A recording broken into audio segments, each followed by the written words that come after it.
அனைவருக்கும் வணக்கம். Welcome to people's heroes academy.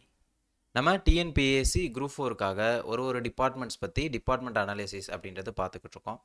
அதன் அடிப்படையில் நம்ம ஏற்கனவே என்ன பண்ணியிருக்கோம், நிறைய டிபார்ட்மெண்ட்ஸ் பற்றி உங்களுக்கு வீடியோஸ் போட்டிருக்கோம்.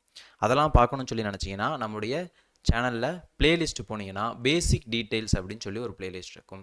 அந்த பிளேலிஸ்ட்டை ஓப்பன் பண்ணிங்கன்னா உங்களுக்கு நம்ம போட்டிருக்கக்கூடிய டிபார்ட்மெண்ட் அனாலிசிஸ் வீடியோஸ் எல்லாமே வரும். நீங்கள் எடுத்து யூஸ் பண்ணிக்கலாம்.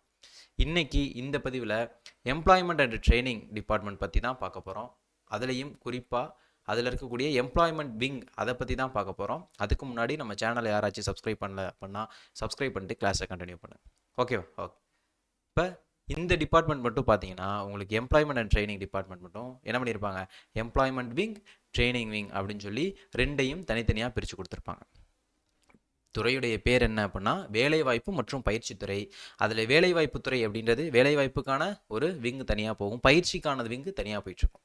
ரெண்டையும் பிரிச்சே கொடுத்துருப்பாங்க. நீங்கள் எடுக்கும்போதே என்ன பண்ணிக்கலாம், எனக்கு வேலைவாய்ப்பு விங்கு வேணும், எனக்கு பயிற்சிக்கான விங்கு வேணும் அப்படின்னு சொல்லி நீங்கள் பிரித்து எடுத்துக்கலாம்.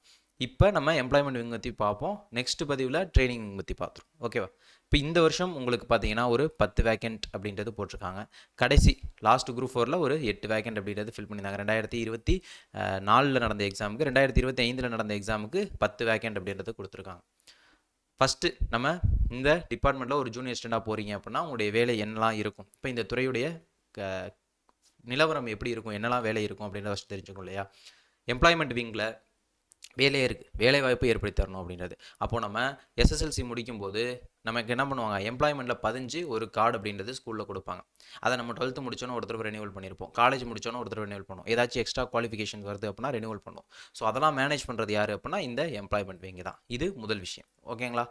செகண்ட் விஷயம், ஜாப் ஃபேர் நடத்துவாங்க. பார்த்தீங்களா, ஜாப் ஃபேர் அப்படின்றது உங்களுக்கு என்ன பண்ணுவாங்க, நடத்துவாங்க. அப்போது கலெக்டர் வந்து ஸ்டார்ட் பண்ணி வைப்பாங்க, கலெக்டரோ மினிஸ்டரோ எம்எல்ஏவோ வந்து ஸ்டார்ட் பண்ணி வைப்பாங்க. அந்த ஜாப் ஃபேர்ஸ் கண்டக்ட் பண்ணுறது யார் அப்படின்னா உங்களுக்கு யார் தான், இந்த ப்ரைவேட் ஜாப் ஃபேர்ஸ் அது கண்டக்ட் பண்ணுறதும் உங்களுக்கு இந்த எம்ப்ளாய்மெண்ட் விங் தான். ஸோ அதுக்கான ஏற்பாடுகள் பண்ணுறது, அவங்கள பிடிக்கிறது, இந்த மாதிரி விஷயங்கள் பண்ணுறதும் முழுக்க அரேஞ்ச் பண்ணுறது எல்லாமே எம்ப்ளாய்மெண்ட் விங் தான். ஓகேங்களா?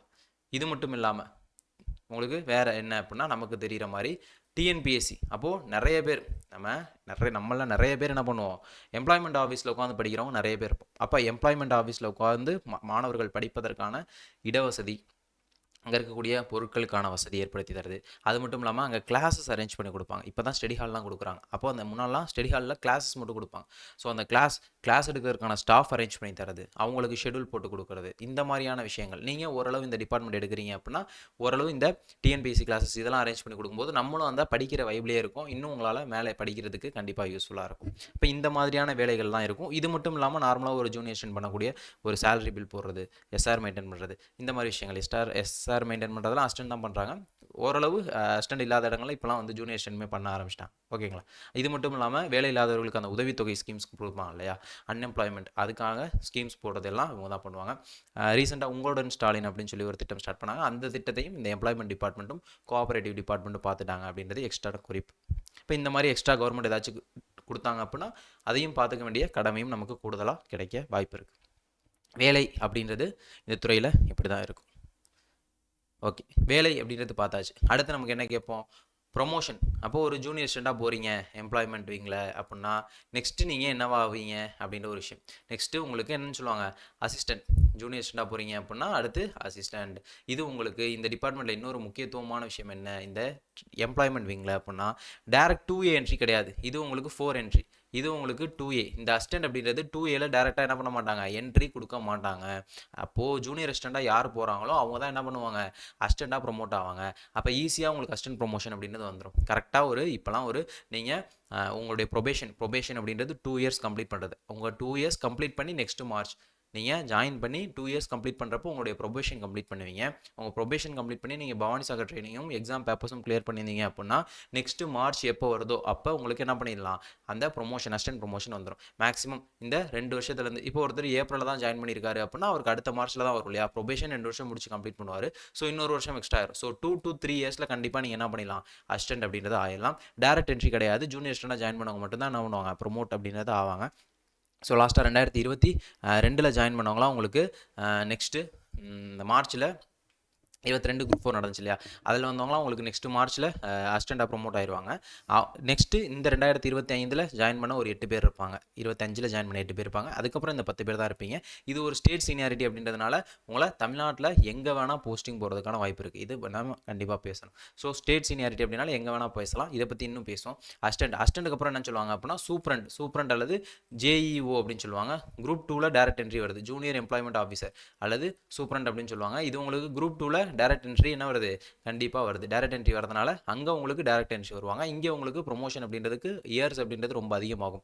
ஸோ இங்கே அசிஸ்டன்ட்லேருந்து ஜூனியர் ஜூனியர் எம்ப்ளாய்மெண்ட் ஆஃபீஸர் ஆகிறது கண்டிப்பாக ஒரு 10 வருடங்கள் ஆயிரும் அப்படின்றதும் சொல்லப்படுது. ஜூனியர் எம்ப்ளாய்மெண்ட் ஆஃபீஸர் ஆகிறதுக்கு 10 வருடங்கள் ஆயிரும் அப்படின்ற ஒரு விஷயம் சொல்லப்படுது. இது மட்டும் இல்லாமல் இப்போ இருக்க சுச்சுவேஷனுக்கு லேட் ஆகுது. மேபி உங்களுக்கு ஃபியூச்சரில் இன்னும் சீக்கிரமாகவும் ஆகலாம், இன்னும் லேட்டும் ஆகலாம். அது எப்படி நமக்கு ரிட்டையர்மெண்ட் வருது அப்படின்றத பொறுத்து தான். இதுக்கப்புறம் உங்களுக்கு மோஸ்ட் ஆஃப் த டிபார்ட்மெண்ட்ஸில் உங்களுக்கு என்ன இருக்கும் அப்படின்னா குரூப் 2க்கும் குரூப் 1க்கும் நடுவில் இருக்கக்கூடியதில் ஒரு கேடர் அப்படின்றது இருக்கும். இங்கே உங்களுக்கு குரூப் 2 இந்த ஜூனியர் எம்ப்ளாய்மெண்ட் ஆஃபீஸர் அப்படின்றது உங்களுக்கு குரூப் 2 இன்டர்வியூ போஸ்ட் கேடர். இதுக்கப்புறம் உங்களுக்கு டேரெக்டாக குரூப் 1 என்ட்ரி கேடர் தான் வருது. நடுவில் எந்த ஒரு கேடருமே என்ன பண்ணல இல்லை. ஸோ உங்களுக்கு ப்ரொமோஷன்ஸ் அப்படின்றது இந்த இடத்துலையும் கண்டிப்பாக லேட் ஆகும். இங்கேயுமே இதுக்குமே ஒரு 10 to 15 வருஷங்கள் ஆயிரம் வருஷத்தை பொறுத்து தான். உங்களுக்கு ஏஜ் இருந்துச்சு அப்படின்னா கண்டிப்பாக எல்லாம் உங்கள் ரிட்டையர்மெண்ட் பொறுத்த வரைக்கும் மோஸ்ட்லி இது அப்படின்றது எல்லாருமே கன்ஃபார்ம் ஆகிடலாம். இங்கே போகிறது எப்படி ரிட்டையர்மெண்ட்ஸ் இருக்குது, நம்முடைய ஏஜ் என்னவா இருக்குது அப்படின்றதெல்லாம் பொறுத்து தான். இதையும் தாண்டி இதுக்கு மேலே போச்சு அப்படின்னா ஜேடி ஜாயின்ட் டைரக்டர் அப்படின்னு சொல்லுவாங்க.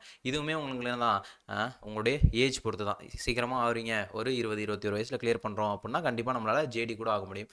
இதுக்கு மேலே உங்களுக்கு ஏடி டைரக்டர் அப்படின்னு சொல்லி போயிடுது. இதுதான் விஷயம். இந்த டிபார்ட்மெண்ட்டுடைய போஸ்டிங்ஸ் அப்படின்றது இப்படி தான் இருக்கும். மோஸ்ட்லி நம்ம ஒரு 25 அந்த சர்க்கிளில் இருக்கும் அப்படின்னா நம்மளால் டிஇஓ ஆவதற்கான வாய்ப்புகள் அப்படின்றது இருக்கும் அப்படின்ற ஒரு விஷயம் தான். ஒரு 90% 100% எல்லாருமே ஜேஇஓ ஆயிடலாம்.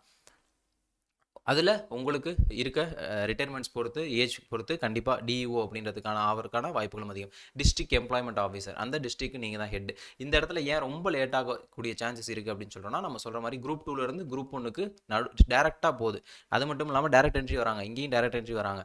நடுவில் எந்த ஒரு போஸ்ட்டுமே இல்லை. ஸோ உங்களுக்கு கண்டிப்பாக நான் லேட் ஆகும் அப்படின்ற ஒரு விஷயம் தான். புரியுதா? இதுதான் உங்களுக்கு ப்ரொமோஷன் நிலைமை அப்படின்றது. இது உங்களுக்கு என்னன்னு சொல்லிட்டோம், ஸ்டேட் போஸ்ட் அப்படின்னு சொல்லிட்டோம். அப்போ ஸ்டேட் போஸ்ட்டில் உங்களை என்ன பண்ணலாம், எங்கே வேணால் போடலாம். தமிழ்நாடு ஃபுல்லாக எங்கே வேணால் போடலாம். தமிழ்நாடு ஃபுல்லாக எங்கே வேணால் போடுவாங்களான்னா அப்படிலாம் போட மாட்டாங்க. மோஸ்ட்லி உங்களுக்கு பக்கத்தில் ஏதாச்சும் ஒரு மாவட்டத்தில் வேக்கன்ட் இருக்குது, உங்களுக்கு எது பக்கமோ, உங்களுக்கு இருக்கிறதுல எது பக்கமோ அப்படின்னா என்ன பண்ணுவாங்க, அதை போடுவாங்க. இல்லை உங்களுக்கு எங்கேயுமே பக்கத்தில் இல்லை அப்படின்ற பட்சத்தில் கண்டிப்பாக எங்கே இருக்கும், சென்னை ரீஜியனில் கண்டிப்பாக வேக்கன்சிஸ் அப்படின்றது இருக்கும். கண்டிப்பாக இருக்குது, இப்பயும் இருக்குது.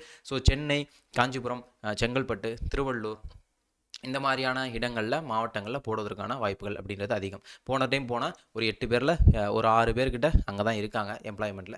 ஸோ அவங்கெல்லாம் ட்ரான்ஸ்ஃபர் கொடுத்துட்டு உங்களை அங்கே போடுவதற்கான வாய்ப்புகள், ட்ரான்ஸ்ஃபர் கேட்டிருந்தாங்கன்னா கொடுக்குற மாதிரி ஒரு மைண்ட் செட்டில் இருந்தாங்கன்னா போடுவதற்கான வாய்ப்புகள் அப்படின்றது அங்கே இருக்குது. ஒருவேளை ட்ரான்ஸ்ஃபர் கொடுக்கல அப்படின்னா உங்களை பக்கத்தில் எங்கே வேக்கன்ட் இருக்கோ அங்கே போடுவதற்கான வாய்ப்புகளும் இருக்குது. இதுதான் ஸ்டேட் போஸ்ட் அப்படின்றதுனால. இது உங்களுக்கு சொன்ன மாதிரி ஸ்டேட் போஸ்ட் அப்படின்றதுனால இன்னொரு சிக்கல் இதில் என்ன இருக்குது அப்படின்னா, மொத்த ஆஃபீஸ் பார்த்தீங்கன்னா ஒரு ஹெட் ஆஃபீஸ் அப்படின்றது இருக்குது. அதுக்கப்புறம் உங்களுக்கு JD office, RJD regional joint director offices அப்படின்னு சொல்லுவாங்க. ஸோ இது ஒரு 7 ஆஃபீஸஸ் இருக்குது. இதுக்கப்புறம் பார்த்தீங்க அப்படின்னா 38 மாவட்டத்துக்கும் 38 ஆஃபீஸ் அப்படின்றது இருக்குது. மொத்த ஆஃபீஸ் அப்படின்றதே இவ்வளோ தான். ஸோ இந்த நீங்கள் சென்னையில் இருக்கீங்க அப்படின்னா உங்களுக்கு Chennai 38, head office 1 39, JD office 1 40 அப்படின்னு சொல்லி உங்களுக்கு 40 ஆஃபீஸ்.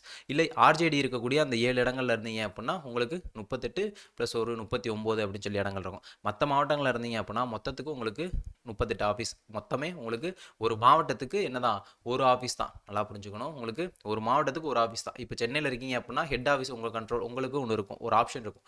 ஜேடி ஆஃபீஸ் ஒரு ஆப்ஷன் இருக்கும். இது மட்டும் இல்லாமல் இங்கே டிஸ்ட்ரிக்ட் ஆஃபீஸ் ஒன்று இருக்கும். ஸோ சென்னையில் இருக்கீங்க அப்படின்னா உங்களுக்கு 3 ஆஃபீஸ், ஒரே உங்கள் மாவட்டத்தில் ஒரு 3 ஆஃபீஸ் இருக்கும் சென்னை ரீஜனில் இருக்கீங்க அப்படின்னா.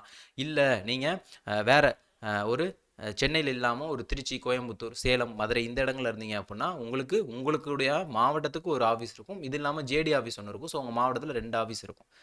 நெக்ஸ்ட்டு இது இல்லாமல் நீங்கள் ஒரு வேறு ஒரு மாவட்டம், இப்போ ஒரு தஞ்சாவூர் மாவட்டத்துலையோ ஒரு கரூர் மாவட்டத்துலையோ இருக்கீங்க அப்படின்னா உங்கள் மாவட்டத்தில் இருக்க ஒரு ஆஃபீஸ் மட்டும்தான் உங்களுக்கு. ஸோ இங்கே என்ன ஆகும் அப்படின்னா அந்த ப்ரொமோஷன் வரும்போது இப்போ உங்களுக்கு ஜூனியர் அசிஸ்டன்ட்லேருந்து அசிஸ்டன்ட் ப்ரொமோஷன் வரும்போது உங்களுக்கு பக்கத்தில் இருக்கக்கூடிய மாவட்டத்துக்கு போடுவதற்கான வாய்ப்புகள் இருக்குது. மோஸ்ட்லி ஜூனியர் அசிஸ்டன்ட்லேருந்து அசிஸ்டன்ட் வந்து எல்லா மாவட்டத்துலையுமே வேகன்ஸ் அப்படின்றது இருக்கும். ஒருவேளை உங்கள் மாவட்டத்தில் வேகன்ட் இல்லை அப்படின்னா உங்கள் பக்கத்து மாவட்டத்தில் போய் வேலை பார்க்குற மாதிரி இருக்கும். இப்போ நீங்கள் எக்ஸாம்பிளுக்கு திருச்சியில் இருக்கீங்க அப்படின்னா திருச்சியில் உங்களுக்கு நீங்கள் ஜூனியர் அசிஸ்டண்டாக வேலை பார்ப்பீங்க. ப்ரொமோஷன் வரும்போது நீங்கள் மாவட்டத்துக்கு ஒரு ஆஃபீஸ் தான் இருக்குன்றதுனால ப்ரொமோஷன் வந்து அங்கே தான் வரும் அப்படின்றது உறுதியாக சொல்ல முடியாது. ஒரு மாவட்டத்துக்கு ஒரு மேக்ஸிமம் ஒரு 5-6 ஜூனியர் அசிஸ்டன்ட் கூட இருக்காங்க ஒரு ஆஃபீஸில். குறைந்தபட்சம் 2-3 பேர் கூட இருக்காங்க. ஸோ அந்த மாவட்டத்தில் உங்களுக்கு அசிஸ்டன்ட் வேகன்ட் இல்லை அப்படின்னா பக்கத்து மாவட்டத்தில் போடுறதுக்கான வாய்ப்புகள் இருக்குது. அங்கேயும் இல்லை அப்படின்னா சென்னை ரீஜனில் போடுறதுக்கான வாய்ப்புகள் இருக்குது. ஸோ இது ஒரு சின்ன நெகட்டிவ் பாயிண்ட்டாக இருக்கும். ஜூனியர் அசிஸ்டன்ட்லேருந்து அசிஸ்டன்ட்டுக்கே நீங்கள் அந்த ஒரு 2 வருஷம் ப்ரொமோஷனுக்கே நீங்கள் கொஞ்சம் லாங் டிஸ்டன்ஸ் மாறுற மாதிரி கூட இருக்கும். ஓகேவா? இது உங்களுக்கு ஏன்னா ஸ்டேட் சீனியாரிட்டி அப்படின்ற ஒரு காரணத்தினால. புரியுதுங்களா? ஓகே.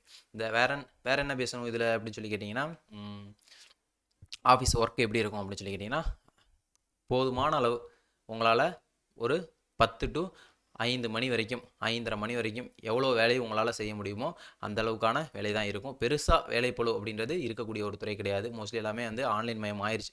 ஸோ உங்களால் ஒரு நாளைக்கு எவ்வளோ வேலை செய்ய முடியுமோ அந்த வேலையை மட்டும் செய்கிற மாதிரியான ஒரு டிபார்ட்மெண்ட்டாக தான் இருக்கும். கண்டிப்பாக 5:45 6 மணிக்கெலாம் நீங்கள் ஆஃபீஸ் விட்டு கிளம்பி வர மாதிரி இருக்கும். ஒரு சில நாட்களில் நீங்கள் என்ன பண்ணுறது மாதிரி வேலை நிறையா இருந்துச்சு அப்படின்னா வேலை கண்டிப்பாக பண்ணி தான் ஆகணும். இப்போ உங்களோட ஸ்டாலின் ஸ்கீம் போட்டாங்க இல்லையா? ஸோ அந்த நேரத்தில் எம்ப்ளாய்மெண்ட்டில் ஒர்க் பண்ணவங்களுக்கு வேலைப்பளு அப்படின்றது அதிகமாக இருந்துச்சு அப்படின்றது எல்லாருக்குமே தெரியும். புரியுதுங்களா? ஸோ இது ஒரு விஷயமா இருக்கும். சாட்டர்டே சண்டேஸில் ஒர்க் பண்ணுற மாதிரி இருக்குமா அப்படின்னு கேட்டால் மோஸ்ட்லி இருக்காது.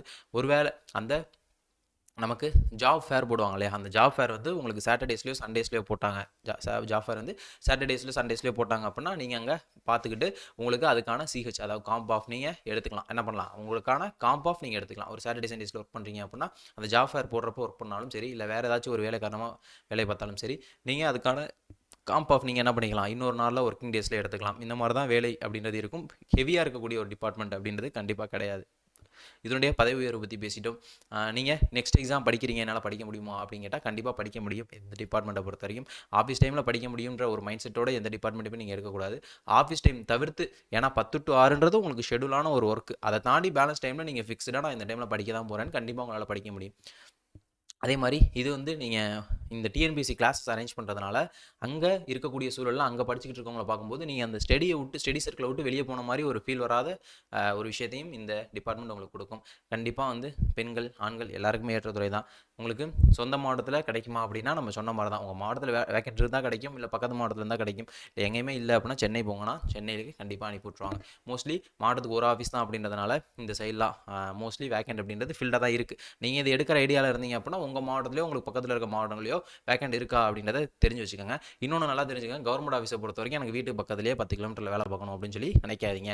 ஒரு 30-40 கிலோமீட்டர் 50 கிலோமீட்டர் ட்ராவல் பண்ணி வேலை பார்த்துட்டு வரவங்களாம் இருக்காங்க. ஸோ 50 கிலோமீட்டர் சரௌண்டிங்கில் இருந்தாலும் ஓகே அப்படின்ற ஒரு மனநிலையில் இருந்துக்காங்க. எனக்கு போக்குவரத்துக்கு ஈஸியாக இருக்கும், ஒரு 1 ஹவர் ட்ராவல் பண்ணேன்னா போயிடலாம் 50 கிலோமீட்டர் பஸ்ஸில் அப்படின்றதுனால. ஸோ அந்த மாதிரிலாம் ட்ராவல் கரெக்டாக இருந்துச்சு அங்கே இருக்கும் அப்படின்னா ஓகேவான்னு பார்த்து எடுத்துக்கோங்க. எடுத்துகிட்டு உங்களுக்கு இந்த மாவட்டத்தில் வேக்கன்ட் இருக்குது, எனக்கு இங்கே தயவு செஞ்சு போடுங்க அப்படின்னு சொல்லி நீங்கள் இந்த டிபார்ட்மெண்ட் எடுத்தோன்னே உங்களோட ஹெட் ஆஃபீஸ் கிண்டியில் போய் என்ன பண்ணிட்டு வந்துடலாம், லெட்டர் ஒன்று கொடுத்துட்டு வந்துடலாம், ஸ்ட்ராங்கான ரீசன் ஒன்று சொல்லி. ஓகேங்களா? ஓகே. ஆனால் ஸ்டூடெண்ட்ஸுக்கு நிறையா கண்டிப்பாக உங்களால் ஹெல்ப் பண்ண முடியும். லைப்ரரிலாம் ஹேண்டில் பண்ணுறதுனால உங்களுக்கு நல்லா படிக்கிறக்கும் ஒரு விஷயம் இருக்கும், மாணவர்கள் மத்தியில் உங்களுக்கும் ஒரு பிரபலம் அப்படின்றது கிடைக்கும். டிஎன்பிஎஸ்சி படிச்சுக்கிட்டு இருக்க மாணவர்களுக்கு அங்கே நீங்கள் உங்களால் முடிந்த அளவு கண்டிப்பாக ஹெல்ப் பண்ணலாம். வேறு உங்களுக்கு கண்டிப்பாக ரெஸ்பெக்ட் அப்படின்றதும் என்ன இருக்கும் உங்களுக்கு சொசைட்டியில் இருக்கும், எம்ப்ளாய்மெண்ட்டில் ஒர்க் பண்ணுறேன் அப்படின்றப்போ. இதுதான் உங்களுக்கு இந்த எம்ப்ளாய்மெண்ட் அண்ட் ட்ரைனிங்கில் எம்ப்ளாய்மெண்ட் விங் பற்றி நம்ம பேசின விஷயங்கள். ஓவரால் எல்லாமே ஆல் குட் தான். எந்த டிபார்ட்மெண்ட் எடுத்தாலும் பாசிட்டிவ்ஸ் இருக்கும், நெகட்டிவ் இருக்கும். அதே மாதிரி இதில் இருக்கக்கூடிய பாசிட்டிவ் சொல்லிட்டோம், நெகட்டிவ் சொல்லிட்டோம்.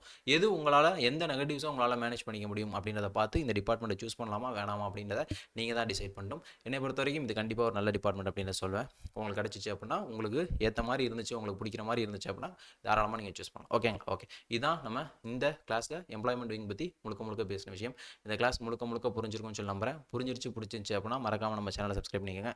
தொடர்ந்து இதே போல் நம்ம இன்னொரு வகுப்பில் சந்திப்போம். நன்றி, வணக்கம்.